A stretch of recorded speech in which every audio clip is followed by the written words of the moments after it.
Subscribe now and press the bell icon. Never miss an update.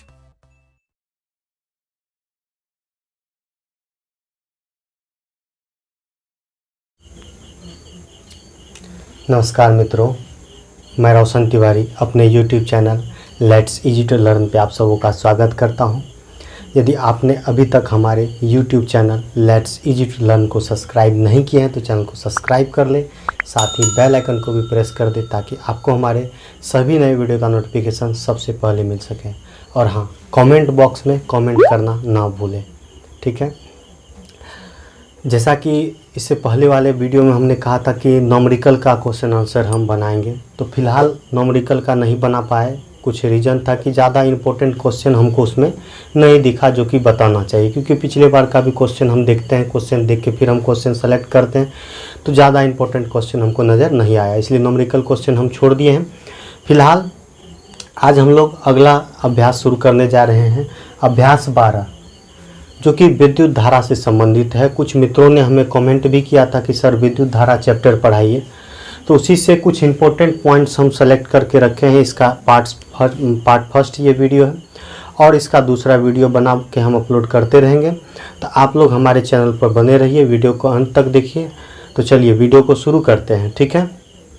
विद्युत धारा chapter में सबसे पहला सब्जेक्ट है विद्युत धारा, ठीक है। प्रश्न उठता है कि विद्युत धारा है क्या, ठीक है। यदि आप जिस चीज़ के बारे में पढ़ते हैं पहले उसको जानना जरूरी होता है, ठीक है। तो विद्युत धारा है क्या, ठीक। तो देखिए, आवेश के व्यवस्थित प्रवाह को विद्युत धारा कहते हैं। किसे कहते हैं विद्युत धारा? तो आवेश के व्यवस्थित प्रवाह को विद्युत धारा कहा जाता है। आपको दिख रहा होगा पीछे, आवेश के व्यवस्थित प्रवाह को, व्यवस्थित प्रवाह को, किसके व्यवस्थित प्रवाह? तो आवेश के व्यवस्थित प्रवाह को जो है विद्युत धारा कहा जाता है। अब इसके बाद होता है, विद्युत धारा क्लियर हो गया। अब इसके बाद देखेंगे परमाणुओं, पदार्थ के परमाणुओं की रचना। देखिए, पदार्थ 3 मौलिक कणों से मिलकर बना होता है, वो है इलेक्ट्रॉन, प्रोटॉन और न्यूट्रॉन, ठीक है। पदार्थ 3 मौलिक कणों का होता है, ठीक है। पदार्थ कितने मौलिक कणों का बना होता है? तो 3 मौलिक कणों का। पदार्थ 3 मौलिक कणों का बना होता है। एक है इलेक्ट्रॉन, प्रोटॉन और न्यूट्रॉन। ऋण आवेश युक्त जो होगा वो हो जाएगा इलेक्ट्रॉन। कभी कभार ऑब्जेक्टिव में पूछ देता है, इसलिए इसको ध्यान में रखिएगा।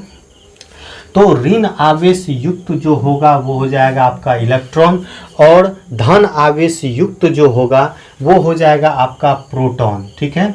धन आवेश युक्त प्रोटॉन, और जो अनावेशित रहेगा, जो ना तो ऋण रहेगा ना तो धन रहेगा, वो हो जाएगा आपका क्या? तो वो हो जाएगा न्यूट्रॉन, जो कि इसमें न्यूट्रॉन हो जाएगा, ठीक है। जो कि अनावेशित रहेगा, जिसमें आवेश नहीं रहेगा, उसको न्यूट्रॉन कहा जाएगा। इसमें क्या होता है, पदार्थ का जो कण होता है, पदार्थ जो कणों से मिलकर बना होता है, उसमें प्रोटॉन और न्यूट्रॉन जो है, आपका प्रोटॉन और न्यूट्रॉन ये केंद्रीय भाग में रहते हैं। ये कहाँ अवस्थित रहेगा? केंद्रीय भाग में, जिसे नाभिक कहा जाता है। ऑब्जेक्टिव में आपसे प्रश्न पूछा जा सकता है कि नाभिक में क्या क्या होता है, तो प्रोटॉन और न्यूट्रॉन, ठीक है। प्रोटॉन और न्यूट्रॉन याद रखिएगा। फिर से एक बार इसको रिपीट कर देते हैं। देखिए, पदार्थ की रचना जो है वो 3 मौलिक कणों से मिलकर होता है। इसमें पहला होता है, ये 3 मौलिक कणों से मिलकर बना हुआ है, प्रोटॉन, न्यूट्रॉन और इलेक्ट्रॉन, ठीक है। ऋण आवेश युक्त जो होगा वो इलेक्ट्रॉन होगा। आवेश, उसके बाद धन आवेश युक्त जो होगा वो प्रोटॉन होगा, और उसके बाद आवेशित जो है, जो कि अनावेशित रहेगा, जिसमें कि ना तो ऋण रहेगा ना धन रहेगा, तो वो आपका न्यूट्रॉन हो जाएगा। प्रोटॉन और न्यूट्रॉन परमाणु के केंद्रीय भाग यानी कि नाभिक में, केंद्रीय भाग में पाया जाता है, जिसे कि नाभिक कहेंगे। क्लियर हो गया?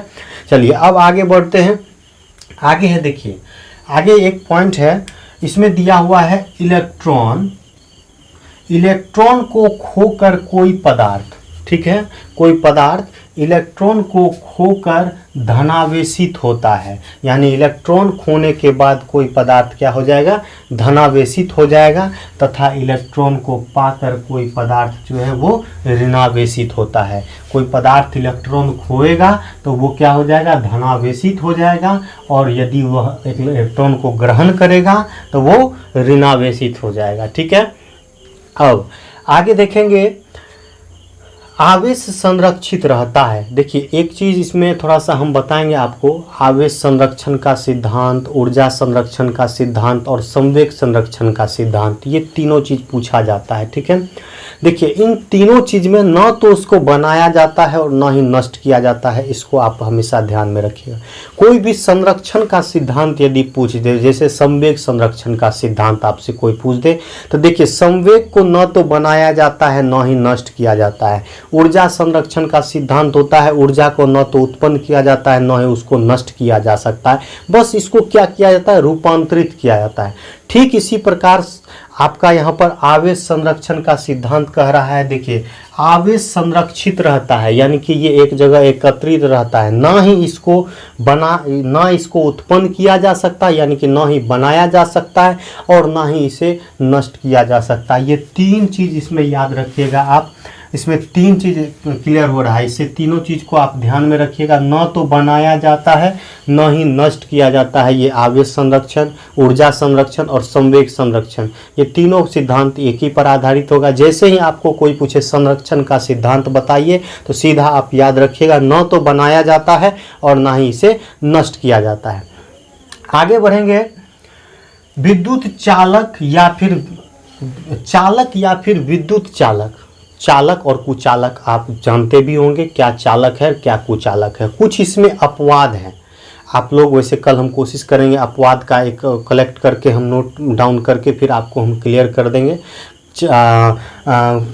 अपवाद में क्या क्या है। ठीक है, जैसे एक चीज़ है धातु और अधातु चैप्टर में जो आपको बताया भी गया होगा कि क्या इसमें क्या अपवाद है क्या अपवाद नहीं है। जैसे ग्रेफाइट, एक छोटा सा उदाहरण हम आपको देते हैं, ग्रेफाइट अधातु है लेकिन यह विद्युत का सुचालक है। इस तरह से बहुत कुछ है, तो ठीक वही चीज़ यहाँ पर भी उसी से रिलेटेड है, तो थोड़ा सा हम लिखे हैं एक दो उदाहरण जो कि हमको लगा इंपॉर्टेंट है, ये सब आपकी जानकारी के लिए होनी चाहिए आपके पास, तो इसीलिए इस पर थोड़ा सा ध्यान दीजिएगा। ठीक है, देखिए चालक या फिर विद्युत चालक, चालक भी पूछ दे चालक क्या है तो आप ड्राइवर वाला चालक मत बता दीजिएगा। ठीक है, चालक क्या है, तो देखिए चालक ऐसा पदार्थ जिससे होकर, साइंस में यदि साइंस से रिलेटेड आपको चालक पूछे तब, ठीक है, तो इसमें क्या होगा, ऐसा पदार्थ जिससे होकर आवेश जो है एक भाग से दूसरे भाग तक, ठीक है, ऐसा पदार्थ जिनसे होकर आवेश जो है एक भाग से दूसरे भाग तक चला जाएगा उसको कहेंगे विद्युत का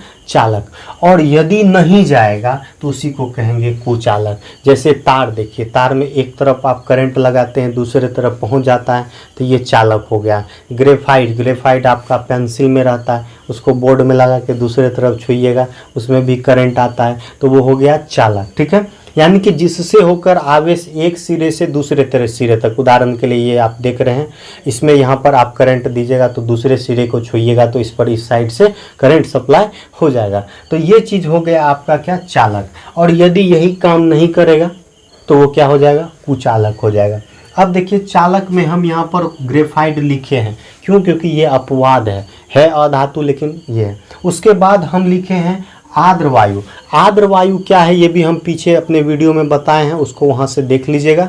आर्द्र वायु, नमी युक्त वायु को ही आर्द्र वायु कहा जाता है। अब यहाँ पर हवा जो है, हवा आप जैसे ही आप कहिएगा कि हवा विद्युत का सुचालक है तो आप पर कोई भी आप सोचेगा कि हवा कैसे विद्युत का सुचालक रहता है, तो उसको यहाँ पर आपको समझना है कि आर्द्र वायु मीन्स नमी युक्त वायु जो है वो क्या है, विद्युत का सुचालक है। ठीक इसी प्रकार आगे बढ़ेंगे। देखिए आर्द्र वायु के साथ साथ एक चीज हम नहीं लिखे हैं, यहाँ पर लिख देते हैं आपको,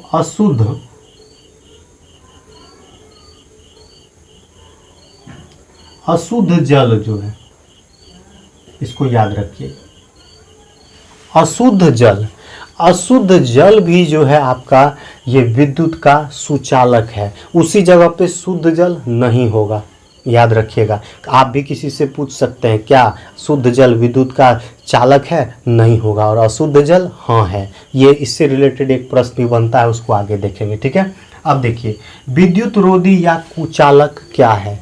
विद्युत रोधी या कुचालक, आप जैसे ही इसको याद करते हैं सुचालक को या चालक को या फिर विद्युत चालक को, तो उसी से रिलेटेड आपका जस्ट अपोजिट चला जाएगा कुचालक में, जिससे होकर आवेश एक सिरे से दूसरे सिरे तक ना जाए, उसको क्या कहेंगे?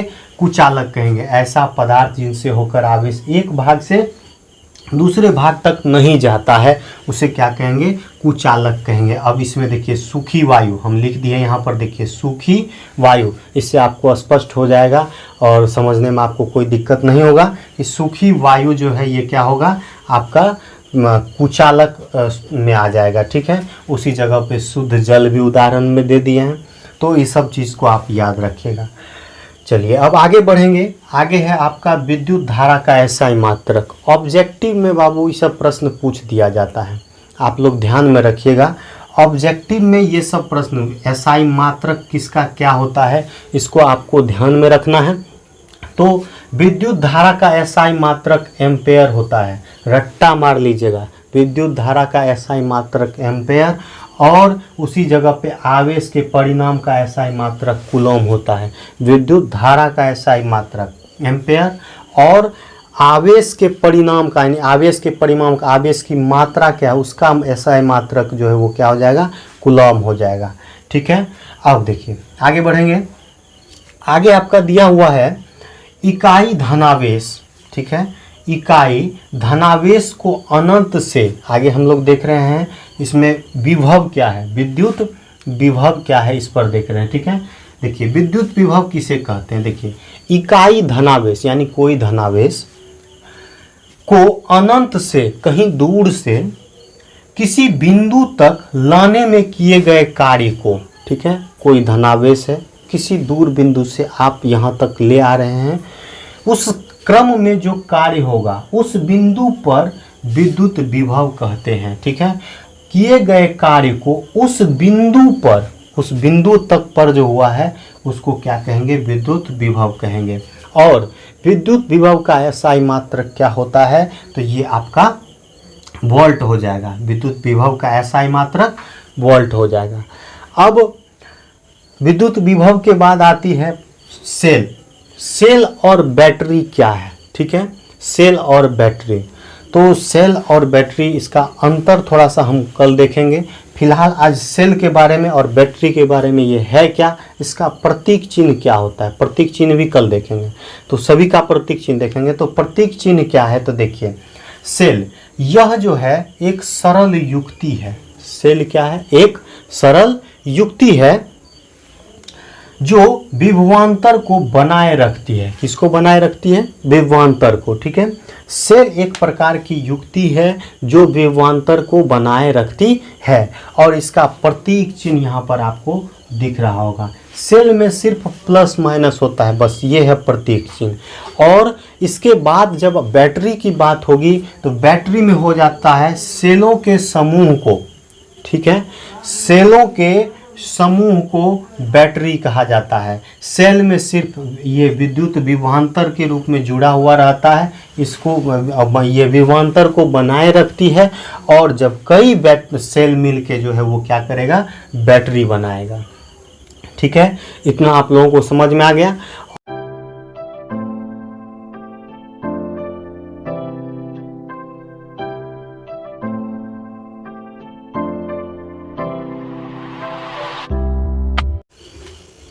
आज के लिए इतना ही, कल एक नए वीडियो के साथ मिलते हैं। यदि आपने अभी तक हमारे YouTube channel let's easy to learn को सब्सक्राइब नहीं किया तो चैनल को सब्सक्राइब कर लें, साथ ही बेल आइकन को भी प्रेस कर दीजिएगा ताकि आपको हमारे सभी नए वीडियो का नोटिफिकेशन सबसे पहले मिल सकेगा। ठीक है, तो कल एक फिर नए वीडियो के साथ मिलेंगे, फिर आपसे विदा लेते हैं। जय हिंद, जय भारत।